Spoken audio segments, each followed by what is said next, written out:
Hello friends, welcome to Gate Circle. BEO परीक्षा के लिए हम लोग करंट अफेयर्स की जो सीरीज कर रहे हैं उसमें ये आज चौथा वीडियो अपलोड करने जा रहा हूं मैं। और अब तक हम लोग टोटल 140 क्वेश्चंस डिस्कस कर चुके हैं। ये सारे क्वेश्चंस बहुत इंपॉर्टेंट हैं बीईओ परीक्षा की दृष्टि से। बीईओ परीक्षा जो कि 16 अगस्त को होनी है। अभी बहुत डाउट चल रहा है ये परीक्षा 16 अगस्त को कंडक्ट करी जाएगी कि नहीं। पीसीएस मेंस जो 2019 की परीक्षा होनी थी उसे पोस्टपोन कर दिया गया है। बीईओ परीक्षा के लिए अब तक कोई भी नोटिस अपलोड नहीं किया गया है आयोग की वेबसाइट पर। इवन एक नोटिस अपलोड किया गया था जिसमें यह बताया गया है कि ऐसे स्टूडेंट्स जो कोविड की वजह से एग्ज़ाम नहीं देना चाहते हैं वो अपना जो है उसको विड्रॉ कर सकते हैं। ठीक है, तो इस तरीके के अगर नोटिस अपलोड किए जा रहे हैं तो उसका एक मतलब ये भी निकलता है कि शायद आयोग एग्ज़ाम को कंडक्ट करा ले। तो अभी हम देखेंगे 9 मई को जो बीएड की परीक्षा होनी है वो क्या होता है उसमें। अगर वो हो गई तो ऑब्वियसली बीओ परीक्षा भी कंडक्ट की जाएगी। और अगर वो एग्ज़ाम पोस्टपोन होता है तो मोस्ट प्रॉब्ली फिर एक नोटिस में आके कि नया कैलेंडर जारी कर दे शायद आयोग और सारे एग्ज़ाम्स पोस्टपोन हो जाएं। ठीक है, तो फिलहाल जब तक कि हमें कुछ क्लियर नहीं होता है हमें अपनी पढ़ाई को कंटिन्यू रखना है। तो ऐसे ही मैं भी आपको करंट अफेयर्स जो प्रोवाइड करा रहा हूँ ये मान के चल रहा हूँ कि 16 अगस्त को एग्ज़ाम होगा और मैं आपको करंट अफेयर्स पूरा कवर करा दूंगा। और कोशिश यही रहेगी कि जो 20 क्वेश्चंस पूछे जाएंगे आपसे करंट अफेयर्स के वो आपके अच्छे से तैयार करा दूं मैं अपने वीडियोस के माध्यम से। अगर आपका करंट अफेयर्स अच्छे से प्रिपेयर होगा तो आपको एक बहुत अच्छा कॉन्फिडेंस रहेगा एग्ज़ाम में जाने के लिए। आपको लगेगा कि हाँ आपकी तैयारी है। और जब तक करंट अफेयर्स की तैयारी ठीक से नहीं होती है तो एक कॉन्फिडेंस जो होता है वो लूज़ रहता है। तो करंट अफेयर्स आप पढ़ते रहिए मेरे वीडियोस के माध्यम से। और जिन स्टूडेंट्स को ये पीडीएफ चाहिए तो वो हमारे टेलीग्राम ग्रुप से आप इसे डाउनलोड कर सकते हैं। मैं वीडियो को जैसे यूट्यूब पे अपलोड करता हूँ इमीडिएटली वो पीडीएफ भी ग्रुप पे अपलोड कर देता हूँ। तो उस ग्रुप को आप ज्वाइन कर लीजिए। उस ग्रुप जैसे आप सर्च करेंगे UP Gate Circle UP PSC exams तो उसमें आपको मिल जाएगा मेरा चैनल। और उसका लिंक भी मैं नीचे दे दूंगा आपको डिस्क्रिप्शन में। तो वहाँ से आप उस चैनल के साथ जुड़ जाइए। बाकी हमारा एक फेसबुक ग्रुप भी है उसका लिंक भी नीचे दिया हुआ है। तो वहाँ पर भी मैं अपने स्टडी मटेरियल्स वगैरह अपलोड करता रहता हूँ। तो आप चाहें तो उस ग्रुप से भी जुड़ सकते हैं। तो चलिए फिर स्टार्ट करते हैं। ये जो है इस सीरीज़ का चौथा वीडियो है। और इस वीडियो में इस पर्टिकुलर वीडियो में मैंने आपसे मैक्सिमम अप्रैल 2020 के क्वेश्चंस मैं आपको इसमें देने जा रहा हूँ। ओके, तो ये अप्रैल का इम्पोर्टेंट करंट अफेयर्स है। और मैं कोशिश पूरी करूंगा कि जो परीक्षा में आपसे क्वेश्चंस पूछे जाएं वो मेरे इन वीडियोस के बाहर ना जाएं। ओके, और एक एक क्वेश्चन मैं जो आपको कराता हूं इन वीडियोस में बहुत ज़्यादा इंपॉर्टेंट है। आप कुछ भी स्किप मत करना क्योंकि जब मैं ये कंटेंट बनाता हूं तब मैं ऑलरेडी जो चीज़ें ऐसी होती हैं कि कराई जा सकती हैं पर एग्ज़ाम में उनके पूछने के चांसेस कम होते हैं तो वो मैं इनमें मोस्ट इंपॉर्टेंट की सीरीज़ में नहीं लेके आता हूँ। तो इनमें जो कुछ भी मैं लेके आऊँगा वो मतलब एकदम श्योर शॉट एक भी चीज़ ऐसी नहीं होगी जो आपसे पूछी ना जाए एग्जाम में। तो आप मत करना कि तो आप सोचो कि इनमें से कुछ स्किप कर दूं। वो मुझे जो लगा मैंने कर दिया ऑलरेडी। ठीक है, ये सारा कुछ एकदम क्रीम क्रीम लेकर आता हूँ आपके लिए। ठीक, चलो फिर पहला क्वेश्चन है विश्व पृथ्वी दिवस वर्ल्ड अर्थ डे ये कब मनाया जाता है। ठीक है, तो वर्ल्ड अर्थ डे मनाया जाता है 22 अप्रैल को। तो ये आपको पता होना चाहिए, बहुत इंपॉर्टेंट है। देखो 3-4 डेज हैं इस अप्रैल महीने में जो काफ़ी इंपॉर्टेंट हैं। आपका सिविल सर्विस डे ये भी अप्रैल में आता है। पंचायती राज दिवस जो हम 24 अप्रैल को मनाते हैं वो आ जाएगा। देन विश्व बौद्धिक संपदा दिवस वो भी आ जाएगा। विश्व स्वास्थ्य दिवस, ये से 3-4 इंपॉर्टेंट डेज हैं वो मैंने आपको इस वीडियो में कवर किया है। ये सारे के सारे इंपॉर्टेंट हैं, आप इन्हें ज़रूर से ज़रूर याद करना। एग्ज़ाम में हर साल हर एक एग्ज़ाम में एक आध क्वेश्चन आता ही है दिवस से संबंधित। ठीक, तो ये पृथ्वी दिवस इंपॉर्टेंट है। तो वर्ल्ड अर्थ डे 22 अप्रैल को मनाते हैं। 1970 से इसको मनाना शुरू किया गया था। उद्देश्य क्या था कि ये जो पृथ्वी है उसके संरक्षण के लिए लोगों के अंदर जागरूकता पैदा की जाए। ये उद्देश्य था पृथ्वी दिवस को सेलिब्रेट करने का। ठीक है, इस बार जो सेलिब्रेशन हुआ था इसका 22 अप्रैल को, तो उसकी थीम क्या थी? वो था थीम थी क्लाइमेट एक्शन, जलवायु कार्यवाही। थीम भी इंपॉर्टेंट है, याद रखिए इसकी थीम इंपॉर्टेंट है। ओके, तो याद रखना climate action world earth day की थीम है। मनाते कब है? 22 अप्रैल। याद रखना 22 April earth day. Okay, next very very important question, विश्व प्रेस स्वतंत्रता सूचकांक 2020 में भारत की रैंक कितनी है? World press freedom index. आप समझ रहे हैं क्या है इसका मतलब?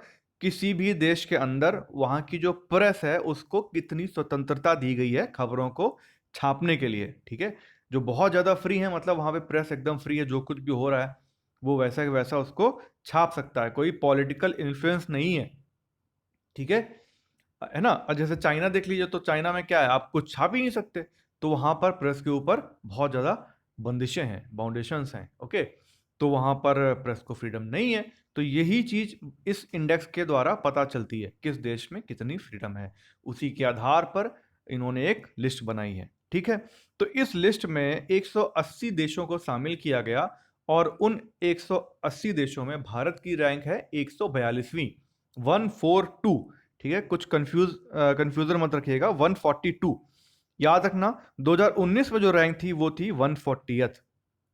ठीक है, तो 2019 से 2020 की जब तुलना करेंगे तो भारत की रैंक 2 डिजिट में खराब हो गई है, मतलब 2 पायदान भारत नीचे आ गया इस लिस्ट में। 2019 में 140 थी, 2020 में हो गई है 142। और आप लोग एक चीज ध्यान रखिएगा, जब भी इंडेक्सेस याद करिए तो 2020 में क्या रैंक है वो आपको याद रखना बहुत ज़रूरी है, और 2019 में क्या रैंक है वो भी याद रखना बहुत ज़रूरी है, क्योंकि यूपीपीसीएस 1-2 साल के भी पिछले इंडेक्सेस पूछ रहा है। ओके, इसलिए मैं आपको ये बोलूँगा, आप जहाँ भी याद करिए, किसी मैगजीन में अगर आप पढ़ते हैं तो वहाँ पे अगर 2020 का ही दिया हुआ है तो आप पिछला 1 साल का जो भी हो आप नेट से ढूंढ के उसको जरूर लिख लीजिए वहीं पे, इट्स वेरी इंपॉर्टेंट। ठीक है, तो 2019 में 140वीं रैंक थी, 2020 में वर्ल्ड फ्रीडम इंडेक्स में इंडिया की रैंक 142 हो गई है। पहली रैंक किसकी आई है? नॉर्वे की। याद रखना प्रेस फ्रीडम इंडेक्स में फर्स्ट रैंक है नॉर्वे की। थीम क्या थी इस इंडेक्स की?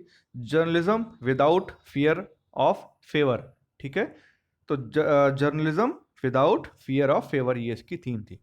तीसरा क्वेश्चन देखेंगे, माउंट मैटरहॉर्न पर्वत किस देश में स्थित है? माउंट मैटरहॉर्न पर्वत स्विट्जरलैंड में स्थित है। ये काफी न्यूज में रहा था, क्योंकि स्विट्जरलैंड ने क्या किया था, वहां की सरकार ने इस पर्वत के ऊपर भारतीय झंडे को प्रोजेक्ट किया था, मतलब पूरा का पूरा जो पर्वत था वो एक अपने तिरंगे में उसको कवर कर दिया था। ओके, तो इसलिए ये काफी न्यूज में रहा था, माउंट मैटरहॉर्न। याद रखिए माउंट मैटरहॉर्न स्विट्जरलैंड में स्थित है, इंपॉर्टेंट है ये। चौथा प्रश्न है, अंतरराष्ट्रीय मुक्केबाजी महासंघ ने भारत की विश्व मुक्केबाजी चैंपियनशिप 2021 की मेजबानी को रद्द कर दिया है, और ये मेजबानी अब किसे दी गई है?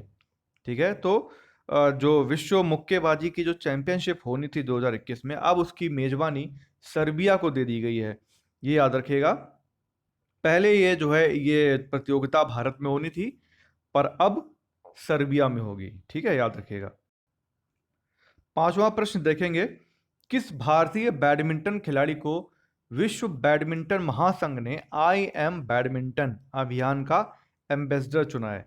ठीक है, तो क्वेश्चन नंबर 5 है ये, आई एम बैडमिंटन इस अभियान का एम्बेसडर चुना गया है पीवी सिंधु को। याद रखिएगा, बहुत इंपॉर्टेंट है, पीवी सिंधु से रिलेटेड जितना भी करंट का न्यूज रहता है वो सारा कुछ बहुत इंपॉर्टेंट होता है, तो आप याद रखिएगा भारतीय बैडमिंटन खिलाड़ी हैं PV Sindhu, I am badminton.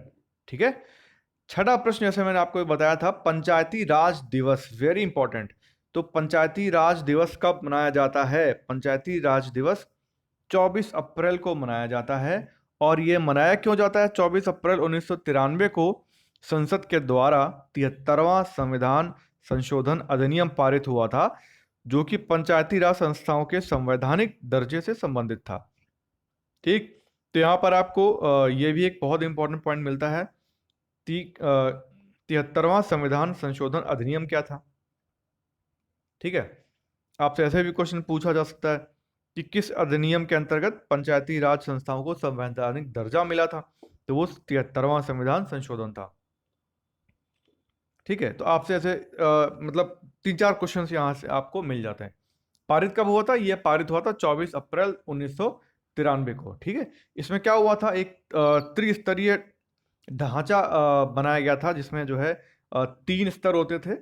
एक आपका ग्राम के लेवल पर ग्राम पंचायत थी, ब्लॉक स्तर पर आपका पंचायत समिति बनाई गई थी, और जिले जिले के स्तर पर जिला पंचायत। ठीक है, तो 3 लेवल थे, ग्राम पंचायत, पंचायत समिति और जिला panchayat.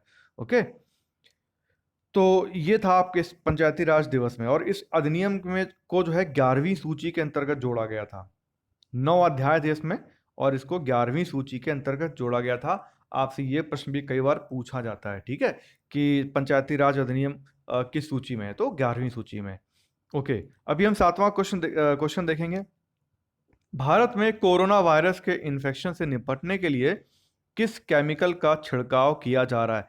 This question is very important. Corona से संबंधित कोई भी इस टाइप के क्वेश्चन आपको कहीं भी मिलता है, आपसे याद कर लो, इट्स वेरी इंपॉर्टेंट। ठीक है, तो कौन सा केमिकल छिड़काव हो रहा है? Sodium hypochlorite. ठीक है, सोडियम हाइपोक्लोराइड का छिड़काव किया जा रहा है कोरोना वायरस के इन्फेक्शन को रोकने के लिए भारत सरकार के द्वारा। और इसका फॉर्मूला क्या है वो भी आपको पता होना चाहिए, NaClO। ठीक है, एक जो है सोडियम, एक क्लोरीन और एक ऑक्सीजन का यौगिक मिलकर इसको बनाते हैं, NaClO। देन क्वेश्चन नंबर 8 है, विश्व बौद्धिक संपदा दिवस, वर्ल्ड इंटेलेक्चुअल प्रॉपर्टी डे कब मनाया जाता है? ये 26 अप्रैल को मनाया जाता है। ठीक है, पंचायती राज दिवस 24 अप्रैल और विश्व बौद्धिक संपदा दिवस 26 अप्रैल। और अर्थ दिवस कब था हमारा? 22 अप्रैल। तो देख लो, एक एक दिन का गैप है। 22 को अर्थ डे, 24 को पंचायती राज दिवस और 26 को बौद्धिक संपदा दिवस। ठीक है, तो याद रखिएगा, इसको याद हो जाएगा आपको। 26 अप्रैल बौद्धिक संपदा दिवस। थीम क्या थी इसकी? Innovate for the green future. ठीक है, हरित भविष्य के लिए अन्वेषण, यही तो होगा इसका मतलब, innovate for the green future. Then question number 9, प्रत्येक वर्ष सिविल सर्विसेज डे कब मनाया जाता है? आप सिविल सर्विसेज की प्रिपरेशन कर रहे हैं, आपको पता होना चाहिए। तो इसको हम लोग मनाते हैं 21 अप्रैल को। तो 21 अप्रैल को इंडिया में सिविल सर्विसेज डे मनाया जाता है। ठीक है, और सिविल सर्विसेज का फादर किसे कहा जाता है इंडिया में? Father of civil services in India, history का क्वेश्चन है, कई बार पूछा भी गया है, चार्ल्स कॉर्नवालिस को। तो कॉर्नवालिस ने बहुत काम किया था इंडिया में सिविल सर्विसेज को, उनमें कई सुधार किए थे, तो इसलिए इनको जो है father of civil services in India कहा जाता है, Charles Cornwallis. Okay, question number 10 देखेंगे, विश्व मलेरिया दिवस कब मनाते हैं हम लोग? 25 अप्रैल को। ठीक है, तो मलेरिया दिवस कब मनाते हैं? 25 अप्रैल। ऐसे आप एक जगह लिख लो, 21 को, 22 को, 23 को, ऐसे 21 को आपका हो गया सिविल सर्विसेज डे, 22 को हो गया अर्थ डे, देन आप हमारा 24 को पंचायती राज डे, है ना, फिर 25 को आ गया विश्व मलेरिया दिवस, 26 को आ गया बौद्धिक संपदा दिवस। ऐसे जो है कुछ 5-6-7 इसमें है इंपॉर्टेंट डेज, वो याद रखिएगा आप। तो मलेरिया दिवस कब मनाते हैं? 25 अप्रैल को। ठीक है, और भारत ने लक्ष्य रखा है मलेरिया के उन्मूलन का कंप्लीटली किस वर्ष तक? याद रखिए, बहुत इंपॉर्टेंट है, 2030 तक। 2030 तक भारत को मलेरिया से मुक्त करना है, ये सरकार का लक्ष्य है। थीम क्या थी इस बार विश्व मलेरिया दिवस की? Zero malaria starts with me. ठीक है, याद रखिए इसको, zero malaria starts with me. Then 11वां प्रश्न है, हाल ही के दिनों में प्लाज्मा थेरेपी चर्चा में रही, तो ये है क्या? ठीक है, बहुत न्यूज़ में रहा है, कोरोना के ट्रीटमेंट के लिए प्लाज्मा थेरेपी को यूज़ किया गया, दिल्ली में बहुत इसका यूज़ हुआ है। तो कई बार आता था कि इससे बहुत पेशेंट ठीक हो रहे हैं, और कई बार आया कि ये सही चीज़ नहीं है प्लाज्मा थेरेपी। ठीक है, तो इस पे काफ़ी विवाद चलता रहा है। तो आप समझिए है क्या प्लाज्मा? जो हमारा ब्लड है, रक्त है, उसमें मुख्य रूप से 4 घटक हैं। आपका आरबीसी है, डब्ल्यूबीसी है, प्लेटलेट्स हैं और प्लाज्मा है। तो इसमें करीब 55% जो है प्लाज्मा पाया जाता है ब्लड के अंदर। ठीक है, तो ये भी आपको याद होना चाहिए, कितना होता है? 55%। ओके, अभी ये करता क्या है प्लाज्मा? प्लाज्मा का मेन काम है शरीर के अंदर एंटीबॉडी को डेवलप करना। ठीक है, तो जब क्या होता है, जैसे कोई व्यक्ति बीमार होता है, जैसे किसी को कोरोना हो गया, ठीक है, तो उसके अंदर ऑटोमेटिक जो बॉडी है आपकी, तो उसके अंदर जो ये प्लाज्मा उपस्थित है उसमें एंटीबॉडीज बनने लग जाते हैं, और फिर वो एंटीबॉडीज एक रोग प्रतिरोधक क्षमता डेवलप करते हैं और उस बीमारी को खत्म कर देते हैं, ठीक है। तो ये है प्रोसेस प्लाज्मा का। अब होता क्या है कि इस थेरेपी में किया क्या जाता है, इस थेरेपी में जो लोग कोरोना से ठीक हो जाते हैं, ठीक है, तो उनके ब्लड में ये एंटीबॉडीज बन जाते हैं, मतलब उनका जो प्लाज्मा है वो इन एंटीबॉडीज को बना देता है। तो अब क्या किया जाता है कि इस प्लाज्मा को जो डोनर होता है उसके ब्लड से निकाल के, और जो रोगी है, जो पेशेंट है, उसके ब्लड में उसके शरीर में डाल दिया जाता है।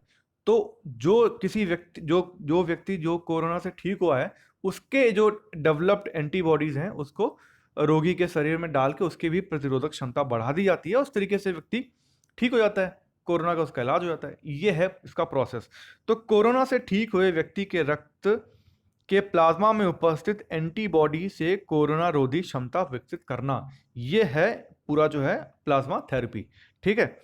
अच्छा, जब भी किसी व्यक्ति की प्लाज्मा थेरेपी होनी होती है, उसके शरीर में कोई प्लाज्मा का ट्रांसफ्यूजन किया जाता है, तो उसका पहले एलिसा टेस्ट होना जरूरी है। तो ये याद रखिए, प्लाज्मा थेरेपी से पहले व्यक्ति का एलिसा टेस्ट किया जाता है, ठीक है।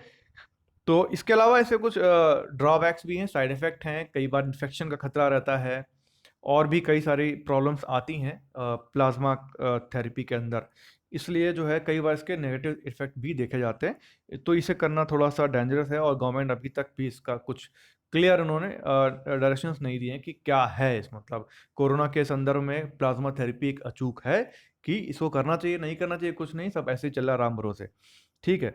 अच्छा, क्वेश्चन नंबर 12 देखिए, इरफान खान का निधन हो गया है, सबको पता ही है ये न्यूज़। अब देखो यहाँ पे क्वेश्चंस क्या बनते हैं, क्यों इनकी डेथ हुई थी, तो याद रखिए न्यूरो एंडोक्राइन ट्यूमर के कारण, ठीक है। तो ये प्रश्न पूछा जा सकता है कि किस रोग की वजह से इनकी मृत्यु हुई, तो न्यूरो एंडोक्राइन ट्यूमर था इनको, उसके कारण इनका निधन हुआ। पान सिंह तोमर के लिए इनको सर्वश्रेष्ठ अभिनेता का राष्ट्रीय पुरस्कार दिया गया, तो ये आपसे पूछा जा सकता है किस फिल्म के लिए इरफान खान को सर्वश्रेष्ठ अभिनेता का राष्ट्रीय पुरस्कार मिला, पान सिंह तोमर। 2011 में इनको पद्मश्री पुरस्कार से सम्मानित किया गया था, ये आपको पता होना चाहिए। और इनकी पहली फिल्म कौन थी, सलाम बॉम्बे, ठीक है। तो ये भी याद रखो, बहुत छोटा सा रोल था इनका, एक मतलब एक झलक भर की थी, मैंने देखी वो मूवी, तो उसमें जो है सलाम बॉम्बे में इनका एक पहला रोल था। तो पहली फिल्म सलाम बॉम्बे, जिसको पता नहीं होगा वो डेफिनेटली कुछ गलत करके आएगा। ऋषि कपूर का भी निधन हो गया है, तो इनके लिए आप याद रखिए, इनकी पहली फिल्म थी मेरा नाम जोकर, इसमें इन्होंने राज कपूर का जो बच्चे का वाला रोल था वो किया था। तो पहली फिल्म थी मेरा नाम जोकर। इसके बाद इनको बॉबी फिल्म के लिए बेस्ट एक्टर का फिल्म फेयर पुरस्कार दिया गया था, वो भी आप याद रख सकते हैं, आई थिंक 1974 में दिया गया था शायद। तो वो बॉबी फिल्म के लिए दिया गया था, इतना याद रखिएगा, बेस्ट एक्टर का फिल्म फेयर पुरस्कार। इसके बाद 14वां क्वेश्चन है, 1 अप्रैल 2020 को 10 सार्वजनिक क्षेत्रों की बैंकों का विलय करके 4 बैंक अस्तित्व में आए। अब सार्वजनिक बैंकों की संख्या कितनी हो गई है? ओके, तो वेरी इंपॉर्टेंट, जो पीएसयू बैंक्स हैं, भारतीय सरकार बहुत सारी बैंक्स का विलय कर रही है, उनका प्राइवेटाइजेशन कर रही है, तो ये सारे स्टेप्स चल रहे हैं अभी। इन पे काफ़ी सारा आप सोशल मीडिया में डिबेट्स भी देखते हैं, है ना। तो ये याद रखो कि अभी कुल कितनी पीएसयू बैंक्स बची हैं, ठीक है। तो अभी इंडिया में 12 पीएसयू बैंक्स बची हुई हैं। 2017 में 27 थी, 2017 में 27 थी, अभी सबका विलय करके या उनको प्राइवेटाइज करके जैसा भी करके उनका स्टेटस चेंज कर दिया गया है। फिलहाल 12 पीएसयू बैंक्स हैं, सार्वजनिक क्षेत्र की 12 बैंक हैं, ये याद रखिए, मोटा मोटा फिगर है, एंड इट्स वेरी इंपॉर्टेंट। 15वां क्वेश्चन है, हाल ही में मणिपुर के काले चावल, जिन्हें चक हाउ भी बोलते हैं, तो काले चावल या चक हाउ को जीआई टैग प्रदान किया गया है। तो इन काले चावल का रंग काला किस पिगमेंट के कारण होता है? ये बहुत बार पूछा जाता है साइंस में, मिर्ची में कड़वापन क्यों होता है, टमाटर का रंग लाल क्यों होता है, इस तरीके से बहुत बार क्वेश्चंस आते हैं, ठीक है। तो अभी क्या है, एक तो आपको यहाँ याद रखना है कि मणिपुर का जो काला चावल है उसे जीआई टैग दिया गया है। तो आपसे ऐसे क्वेश्चन पूछा जा सकता है कि काला चावल जो है वो कहाँ का है, ठीक है, कहाँ पाया जाता है? तो आपको मणिपुर, असम, मेघालय ऐसे ऑप्शंस होंगे, तो याद रखना मणिपुर का है। और काले चावल का जो रंग है, अच्छा जीआई टैग होता क्या है? ये भौगोलिक संकेतक बोलते हैं, मतलब कोई ऐसी चीज अगर किसी क्षेत्र विशेष में पाई जाती है और कहीं नहीं होती, तो उन चीजों को आप एक भौगोलिक संकेतक दे सकते हैं, जीआई टैग प्रोवाइड किया जाता है ऐसी चीजों को। ठीक है, तो अच्छा, इनका रंग काला क्यों होता है, ये हमारा क्वेश्चन है, तो इसका आंसर देख लीजिए। इन चावलों में एंथोसाइनिन पिगमेंट पाया जाता है। ठीक है, एंथोसाइनिन, और यही जो है एंथोसाइनिन पिगमेंट ब्लूबेरीज में भी होता है, जिसकी वजह से ब्लूबेरीज का कलर पर्पल होता है। तो याद रखना, एंथोसाइनिन पिगमेंट के कारण ये जो काले चावल है इनका रंग काला होता है। It's very important. 16वां प्रश्न है, भारत में 1 अप्रैल 2020 से कौन सा उत्सर्जन मानक एमिशन नॉर्म्स लागू हो जाएंगे? ठीक है, तो ये बहुत इंपॉर्टेंट है। देखो, अभी तक इंडिया में BS4 चल रहा था, उत्सर्जन मानक। अब ये क्या होते हैं उत्सर्जन मानक? ये जो है पोल्यूशन को कम करने के लिए कुछ गवर्नमेंट मानक बनाती है कि इतना पोल्यूशन होना चाहिए, इससे कम होना चाहिए, उससे कम होना चाहिए। तो जैसे जैसे पोल्यूशन का जो मतलब, जैसे इन गाड़ियों से जो धुआं निकलता है, जो पोल्यूशन होता है, तो वो कम होते जाता है हर एक स्टेज में। अभी BS4 में BS3 से कम एमिशन होगा, मतलब जो पोल्यूटेड एलिमेंट्स निकलते हैं धुएं में, वो कम होते चले जाएंगे। ठीक है, तो अब BS4 हमारा चल रहा था, अब जिसको पता है कि BS4 है तो वो सोचेगा कि BS5 होगा, पर ऐसा हुआ नहीं है। BS5 को छोड़ दिया है और सीधे इंडिया BS6 पे मूव कर गया है। ठीक है, तो BS6 में जो आपके पोल्यूशन होंगे वो कम होंगे। इसमें कुछ और बेटर, इन गाड़ियों में, इन व्हीकल्स में बेटर टेक्नोलॉजी यूज की जाएगी इन उत्सर्जन को कम करने के लिए, कंट्रोल करने के लिए। ठीक है, तो अब गाड़ियों में BS6 एमिशन नॉर्म्स फॉलो करे जाएंगे। ठीक है, तो याद रखना BS6, याद रखना, बहुत इंपॉर्टेंट है ये। इसके बाद 17वां क्वेश्चन है, हाल ही में ओलंपिक काउंसिल ऑफ एशिया ने होंगझोउ, चीन में होने वाले 19वें एशियाई खेलों के लिए आधिकारिक शुभंकर का अनावरण किया है। इसका नाम क्या है? देखो, यहाँ पे भी आपको दो तीन क्वेश्चन मिल रहे हैं। आप देखो कि जो एशियाई खेल है वो कहाँ पर होने वाले हैं? होंगझोउ में, चीन में। ठीक, होंगझोउ चीन में। कौन सा संस्करण होगा? 19वां संस्करण। ये भी क्वेश्चन पूछा जा सकता है। तो 19वां संस्करण होने वाला है चीन में, होंगझोउ में। ठीक है, अभी इसका जो है शुभंकरण का अनावरण किया गया है। इसका नाम है स्मार्ट ट्रिपलेट्स। इसमें 3 रोबोट्स हैं। ठीक है, तो उन्हीं तीनों को मिलाकर उनका नाम रखा गया है स्मार्ट ट्रिपलेट्स। ठीक है, तो ये याद रखिएगा आप। 18वां प्रश्न है, हाल ही में पशु अधिकार संस्था पेटा इंडिया ने हीरो टू एनिमल्स अवार्ड किसे प्रदान किया है? ओके, ये प्रश्न भी बहुत इंपॉर्टेंट है। तो हीरो टू एनिमल अवार्ड ये दिया गया है नवीन पटनायक को। 19वां प्रश्न देखेंगे, भारतीय वायुसेना ने किस देश की मदद के लिए ऑपरेशन संजीवनी चलाया है? ठीक, तो ये भी बहुत इंपॉर्टेंट है, ऑपरेशन संजीवनी ऐसे पूछा जा सकता है आपसे। तो ये भारत ने मालदीव की मदद के लिए चलाया है। अब मदद क्या की है इन्होंने? क्या हुआ है, मतलब भारतीय वायुसेना ने मालदीव को करीब 6.2 टन की दवाइयां, ड्रग्स दी है, पहुंचाई है वहां तक। ठीक है, तो यही है ऑपरेशन संजीवनी। 6.2 टन की जो है दवाइयां पहुंचाई गई हैं मालदीव को। तो इसी ऑपरेशन का नाम दिया गया है operation Sanjeevani, is related to Maldives. याद रखिए।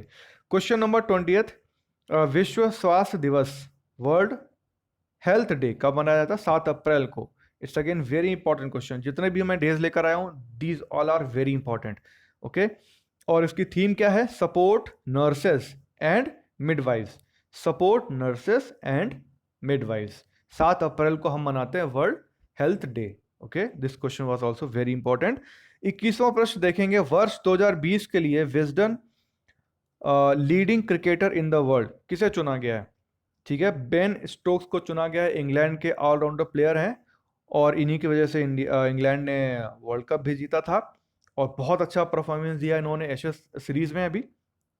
तो इनको जो है Wisden leading cricketer in the world चुना गया 2020 के लिए। This question also very important. Wisden के प्लेयर्स के जो भी अवार्ड दिए जाते हैं फ्रीक्वेंटली एग्जाम्स में पूछे जाते हैं, तो याद रखना। 22वां प्रश्न है, कौन सा देश 2020 तक एशियाई विकास बैंक का सबसे बड़ा कर्जदार है?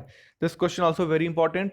ऑप्शन में आपको पाकिस्तान भी मिलेगा, पर यहाँ पर इंडिया है सबसे आगे कर्ज के मामले में जब बात आती है। आपके एशियन डेवलपमेंट बैंक की, ठीक है। तो एडीबी से सबसे ज़्यादा कर्जा भारत ने ले रखा है फिलहाल, करीब 30 बिलियन डॉलर का कर्जा ले रखा है। और अभी कोरोना के चक्कर में कोविड से लड़ने के लिए भी करीब 1.5 बिलियन डॉलर का कर्जा लिया है एडीबी से भारत ने। ओके, याद रखना। अभी आई थिंक जितना भी कर्जा दिया है अब तक एडीबी ने, उसमें करीब करीब 25% तो इंडिया ने ही ले रखा है। ओके, 23वां प्रश्न देखेंगे। हाल ही में राज्य सरकार ने जीवन शक्ति योजना शुरू की है? तो हाल ही में किस सरकार ने जीवन शक्ति योजना शुरू की है? यह योजना मध्य प्रदेश सरकार ने शुरू करी है। और जीवन शक्ति योजना है क्या? इसमें जो महिलाएं हैं जो शहरों में रह रही हैं, उनको मास्क बनाने के लिए प्रोत्साहित किया जा रहा है, इनको वित्तीय सहायता दी जा रही है। इसमें क्या है प्रोसेस, जो भी सिटीज़ के अंदर महिलाएं हैं अगर वो मास्क बनाती हैं तो उन्हें हर एक मास्क के लिए सरकार 11 रुपए उनके बैंक अकाउंट में डालेगी। तो ये पूरी स्कीम है। तो जीवन शक्ति योजना मध्य प्रदेश की स्कीम है। आई होप मैंने मध्य प्रदेश ही बोला पहले। तो जीवन शक्ति योजना मध्य प्रदेश की स्कीम है। 24वां प्रश्न है। हाल ही में किसे संयुक्त राष्ट्र में भारत के अगले राजदूत के रूप में नियुक्त किया गया है? This question is also very important question. बहुत ज़्यादा चांसेस है आपके इस एग्जाम के इस क्वेश्चन के पूछे जाने के। तो हाल ही में किसे भारत के अगले राजदूत के रूप में संयुक्त राष्ट्र में नियुक्त किया गया है? टी.एस. तिरुमूर्ति। टी.एस. तिरुमूर्ति, इनका नाम याद रखिए। Very very very important question. Question number 25। सुजलाम सुफलाम जल संचय अभियान किस राज्य की जल संरक्षण योजना है? ठीक है, तो सुजलाम सुफलाम जल संचय अभियान गुजरात सरकार की स्कीम है। ओके, याद रखिएगा। Question number 26। हाल ही में एक अरुणाचल प्रदेश में एक पुल का निर्माण किया गया एक नदी के ऊपर। उस पुल का नाम है दापो रिजो पुल। दापो रिजो पुल ये किस नदी पर बनाया गया है? सुबनश्री नदी है, ब्रह्मपुत्र की सहायक नदी है सुबनश्री। तो इस नदी पर यह पुल बनाया गया है, दापो रिजो पुल। बीआरओ की हेल्प से बनाया गया है, बॉर्डर रोड ऑर्गेनाइजेशन। और इससे क्या है कि जो इंडिया और चाइना के बीच जो सेना को, आर्मी को इसमें बॉर्डर तक पहुंचने में बहुत हेल्प मिल रही है इस पुल की वजह से। तो दापो रिजो पुल बीआरओ के द्वारा बनाया गया है सुबनश्री नदी पर, याद रखिएगा, बहुत इंपॉर्टेंट है। और अरुणाचल प्रदेश में, स्टेट का नाम भी पूछा जा सकता है आपसे। 27वां प्रश्न है। कोविड-19 महामारी के बीच किस अधिनियम के तहत सार्वजनिक क्षेत्रों पर थूकना दंडनीय अपराध घोषित किया गया है? This question is very very very important. कौन सा अधिनियम है जिसके अंतर्गत सार्वजनिक क्षेत्रों पर थूकना दंडनीय अपराध है? आपदा प्रबंधन अधिनियम। ठीक, आपदा प्रबंधन अधिनियम। और इसे 2005 में पारित किया गया था, लोकसभा राज्यसभा दोनों की अनुमति मिली थी, तब जाके ये आपदा प्रबंधन अधिनियम 2005 में पारित हुआ था। और जो है धारा 51 के तहत किसी सार्वजनिक क्षेत्र पर थूकना दंडनीय अपराध घोषित किया गया। ओके, तो इसे याद रखिएगा। इसके बाद 28वां प्रश्न है। भारत सरकार ने कोरोना को ट्रैक करने के लिए कौन सा ऐप लॉन्च किया है? तो भारत सरकार ने कोरोना को ट्रैक करने के लिए आरोग्य सेतु ऐप को लॉन्च किया है। आई होप आपने भी उसको अब तक अपने मोबाइल में इंस्टॉल कर लिया होगा। ओके, तो ये क्वेश्चन भी इंपॉर्टेंट है, इट्स वेरी इंपॉर्टेंट क्वेश्चन। आसान है पर पूछा जा सकता है। 29वां प्रश्न है। 2020 में होने वाले COP26 शिखर सम्मेलन को 2021 तक स्थगित कर दिया गया है। इसे किस शहर में आयोजित किया जाना था? COP26 कॉन्फ्रेंस ऑफ पार्टीज 26, ये जो है जलवायु परिवर्तन के लिए क्या जरूरी कदम उठाने हैं उसके लिए हर साल जो है ये एक समिट आयोजित करी जाती है किसी एक विशेष स्थान पर। तो इस साल ये ग्लासगो में होनी थी, पर कोविड के चक्कर में इसको फिलहाल स्थगित कर दिया गया 2021 तक के लिए। तो याद रखिए ग्लासगो में ये समिट होनी थी जिसको कैंसिल कर दिया गया। तो को यार ये जो समिट होती है COP25 24 हर साल होती है, और हर साल एग्जाम में बहुत क्वेश्चंस आते हैं, UPSC में भी आते हैं, PCS में भी आते हैं, मेंस में भी आते हैं। तो हो सकता है आपसे यही पूछ लिया जाए कि कहाँ पर होनी थी और कैंसिल हो गई। तो ग्लासगो, वेरी इंपॉर्टेंट क्वेश्चन। 30वां प्रश्न है इस आज के वीडियो का आखिरी प्रश्न। देश की भ्रष्टाचार रोधी संस्था केंद्रीय सतर्कता आयोग सेंट्रल विजिलेंस कमीशन का अध्यक्ष किसे नियुक्त किया गया? सेंट्रल विजिलेंस कमीशन का अध्यक्ष किसे नियुक्त किया गया है? संजय कोठारी को CVC का अध्यक्ष नियुक्त किया गया है। ठीक है, तो इस तरीके से हमने आज 30 क्वेश्चंस डिस्कस किए हैं। These all questions were very important. तो आप इन सबको याद रखिएगा। पीडीएफ आप टेलीग्राम चैनल पे जाके वहाँ से डाउनलोड कर लीजिए, मैंने वो उसको अपलोड कर दिया है। एंड आप अगर बीओ टेस्ट सीरीज ज्वाइन करना चाहते हैं, अगर 16 तारीख को होती है तो अभी भी आप उस टेस्ट सीरीज को ज्वाइन कर लीजिए। 10 टेस्ट हैं, आप डेली एक टेस्ट की प्रैक्टिस कर सकते हैं, तो बहुत हेल्प मिलेगी आपको। नॉमिनल चार्जेस हैं, बहुत कम चार्ज है, आप आराम से उसको पे करके इस टेस्ट सीरीज को ज्वाइन कर सकते हैं। ऑनलाइन है, आपके मोबाइल में ही आपको एक यूज़र नेम और पासवर्ड दे दिया जाएगा। पूरा आप एग्ज़ाम दीजिए, सबमिट करिए, तुरंत आपको उसके सोल्यूशन मिल जाएंगे और कितना मार्क्स आपने स्कोर किया सारा कुछ आपको तुरंत का तुरंत मिल जाएगा। इसके बाद आप बाकी इन वीडियोस को फॉलो करते रहिएगा, लाइक जरूर करिए, शेयर करिए, जिससे कि मुझे भी मोटिवेशन मिलता रहे आपके लिए अच्छे अच्छे क्वेश्चंस लाने के लिए। चलिए फिर मिलते हैं नेक्स्ट वीडियो में। Good bye, take care.